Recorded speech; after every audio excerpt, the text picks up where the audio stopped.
E se vi dicessimo che esiste un'area del Salento ancora autentica e poco conosciuta? In questo viaggio di 3 giorni vi porteremo a scoprire una nuova zona d'Italia davvero molto speciale. Preparatevi perché in questo video, oltre a borghi e luoghi naturali straordinari, ci saranno anche tantissimi piatti tradizionali che non vedrete l'ora di assaggiare. Venite insieme a noi nel Sud Salento.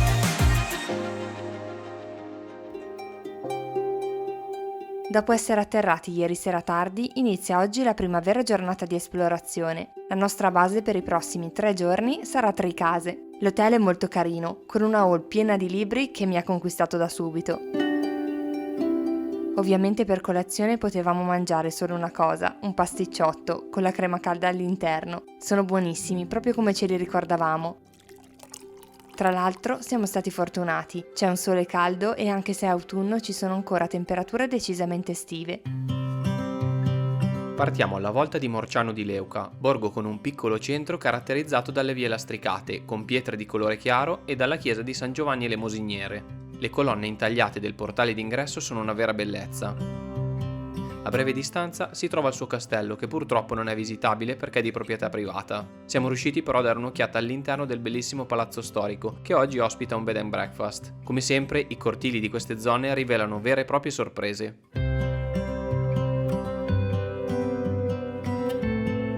A meno di 5 minuti dal centro non potete perdervi il complesso di Leuca Piccola, un antico luogo di sosta per pellegrini in cammino verso Santa Maria di Leuca e risalente al XVII secolo. La chiesa-torre, costruita così per resistere ad eventuali attacchi dei pirati, è visitabile su prenotazione fuori stagione, mentre da giugno a metà settembre è sempre aperta. Si può anche salire sul tetto per una splendida vista panoramica. La fiera particolarità è forse l'ipogeo, dove i pellegrini dormivano. La nostra guida ci ha raccontato che il giaciglio era a pagamento, ma l'acqua sempre gratis. Alcune leggende dicono che questi tunnel arrivassero fino a Santa Maria di Leuca, una via di fuga perfetta in caso di assalto. In questi 3 giorni ci dedicheremo principalmente all'entroterra, ma siamo in Salento e non possiamo non visitare anche la costa.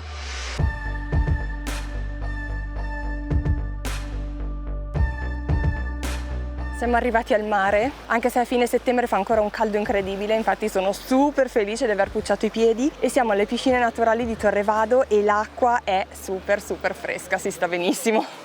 L'acqua è straordinariamente limpida e freddissima, a 16 gradi. Non abbiamo resistito e visto il caldo abbiamo almeno provato ad immergere i piedi, direi rigenerante.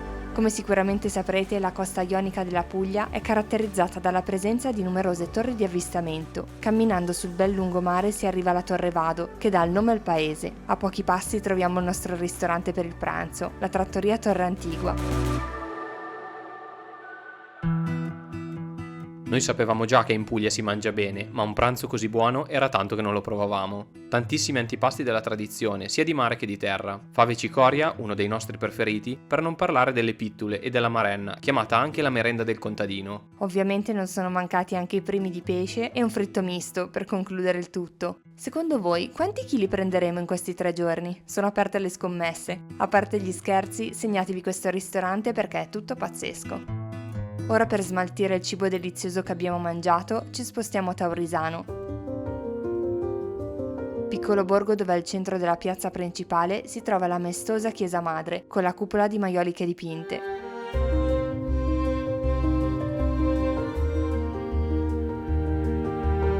Il paese è famoso principalmente per essere la città natale del filosofo e teologo Giulio Cesare Vanini, una figura di spicco del pensiero rinascimentale e dell'umanesimo europeo, noto per le sue idee razionaliste e per le sue posizioni anticlericali. Passeggiando per Corso Umberto I raggiungiamo il Laboratorio Parisi, aperto nel 1876 e che da quasi 150 anni crea luminarie, eccellenza salentina creata per illuminare e decorare le strade e le piazze della Puglia, in occasione delle feste tradizionali. Le luci che alla fine dell'Ottocento erano fatte d'acqua, olio e stoppino, ora sono state sostituite da lampadine di una moltitudine di colori. È stato un privilegio poter osservare tutti i processi di lavorazione, dall'intaglio del legno all'applicazione delle luci. Un lavoro che viene fatto con tanta passione e che ha creato pezzi unici anche di design ed arredo. Abbiamo ancora un'ultima tappa in programma per oggi. Ugento è un paese bellissimo, ce ne accorgiamo subito mentre attraversiamo le sue viette per raggiungere il museo archeologico. In un ex convento su 2 piani sono conservati reperti storici che raccontano la storia della città e del territorio. Quando usciamo, il sole è ormai tramontato, le strade sono illuminate dai lampioni, ci sono signori che passeggiano e bambini in bicicletta. Come al solito, siamo i soli viaggiatori. In piazza San Vincenzo c'è una sorpresa da attenderci. In piazza d'Ugento sono state montate tutte le luminarie che abbiamo visto costruire poco fa. Sono meravigliose, sembrano pizzo, peccato che sono spente e verranno accese il 26 per la festa patronale, ma anche così sono meravigliose. Una delle cose che ci ha più stupito è la cassa armonica, struttura tipica e simbolo delle tradizioni musicali locali. È il punto in cui la banda si posiziona per suonare in tutte le feste popolari e sagre. Non ne avevamo mai vista una ed è splendida. Per cena torniamo a Tricase, di fronte al nostro hotel ai Fornelli di Teresa, dove mangiamo tra le altre cose un piatto delizioso di orecchiette alle cime di rapa. È stata una prima giornata abbastanza intensa, è ora di riposarsi in vista di domani. Questa mattina ci svegliamo con il suono dei tuoni. Mentre aspettiamo che la pioggia si calmi, voi per portarci fortuna potreste lasciare mi piace al video e iscrivervi al canale se non l'avete ancora fatto. Per fortuna ha smesso di piovere, c'è addirittura il cielo azzurro, quindi siamo stati fortunati. Oggi iniziamo la nostra esplorazione da Miggiano. La piazza centrale è piccolina ma ha il suo fascino. Non ci siamo ancora abituati a un'architettura così bella e diversa dalla nostra. Ogni angolo meriterebbe una foto.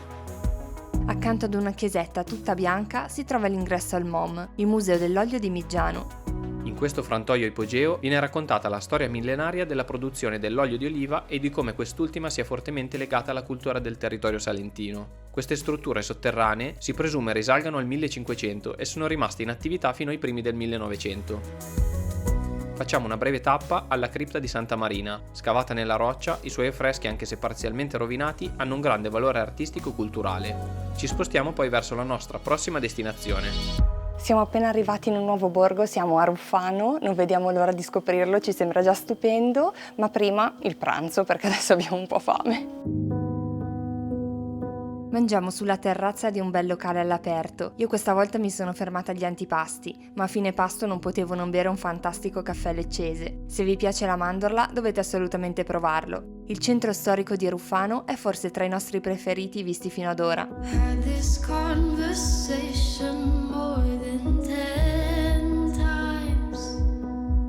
Tutto decorato con piante e ceramiche, vie lastricate di colore bianco e piazzette raccolte in cui rilassarsi.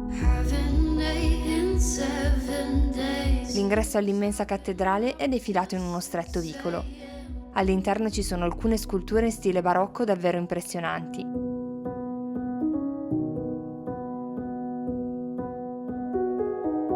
Torniamo verso Tricase per fare un'esperienza che volevo provare da tanto. Siamo al laboratorio di ceramiche Branca, storica attività del paese fondata nel 1987 da Agostino Branca, maestro ceramista che è stato così gentile da raccontarci di più sulla sua arte e sugli oggetti della tradizione salentina che crea ormai da oltre 30 anni, come l'annaffiatoio.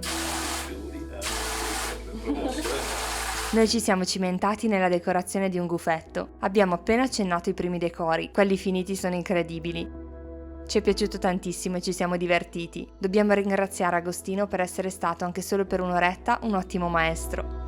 Tra l'altro, se volete provare anche voi la stessa esperienza, sul loro sito trovate giorni e orari per i laboratori. Noi comunque vi consigliamo di passare anche solo per vedere le tazze e tutti gli oggetti straordinari che ci sono in vendita. Avremmo preso di tutto. Passeggiamo per il centro di Tricase prima di spostarci all'ultimo borgo di oggi. Specchia è uno dei borghi più belli d'Italia. La sua piazza dove si affaccia a Palazzo Risolo è un vero gioiello.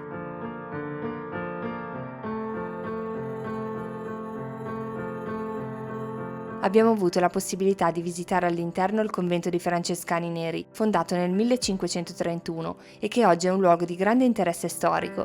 Quando usciamo il sole sta tramontando e il cielo si è colorato tutto di rosa.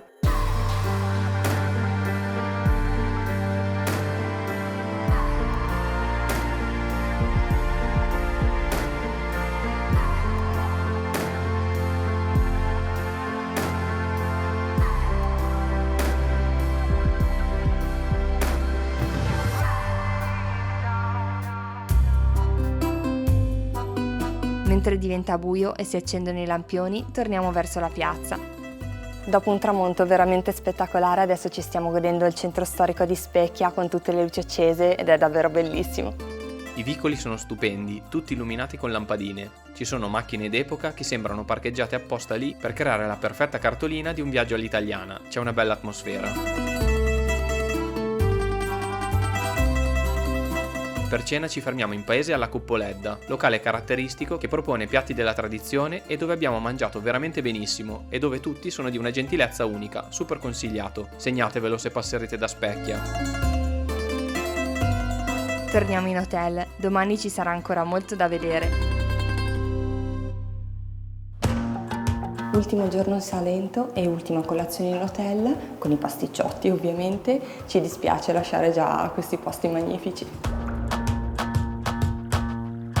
Questa mattina ci dedichiamo un po' alla natura. Percorriamo una parte di sentiero picco sul mare che unisce Andrano a Tricase, nel parco naturale Costa Otranto Santa Maria di Leuca. Il panorama è semplicemente fantastico.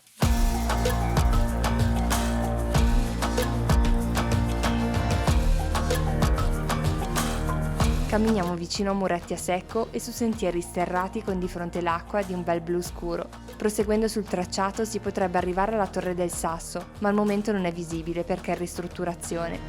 Torniamo sui nostri passi e sempre all'interno del parco passiamo dalla quercia dei 100 Cavalieri, esemplare monumentale di quercia vallonea, che dovrebbe avere intorno ai 700 anni.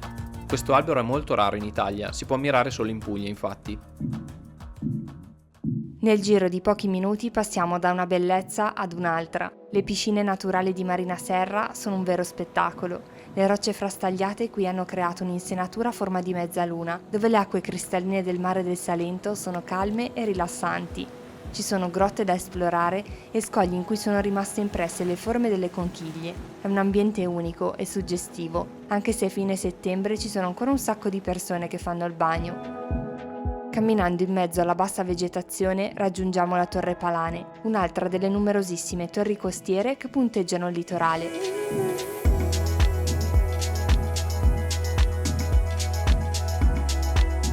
Ci sono ancora alcune fermate che vogliamo fare prima di tornare a casa, come ad esempio Alessano. La sua piazza Castello è circondata da edifici di grande importanza e come tutti i borghi della zona ha tutte le case di un bel color sabbia che a noi piace un sacco. Sulla via per il ristorante, appena fuori dal centro, troviamo l'insediamento rupestre Macurano. Risalente al periodo bizantino, fu abitato fino all'età moderna e rappresenta uno degli esempi più significativi di architettura rupestre nella regione. Dopo un pranzo leggermente abbondante come al solito, ci rimettiamo in cammino.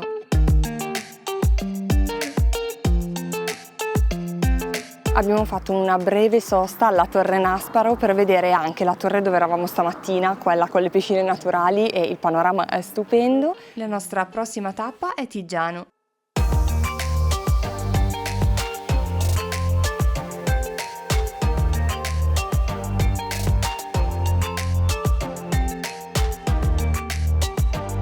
Il Palazzo Baronale, ristrutturato di recente, è una struttura imponente con una facciata bellissima, ma è il cortile interno ad essere una sorpresa, con il verde e l'agrumeto storico che si apre dopo una volta in pietra.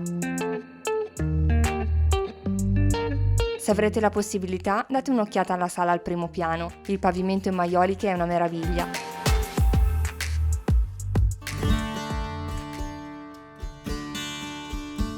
Per concludere il nostro viaggio non andremo in un altro paese, ma in un luogo molto speciale.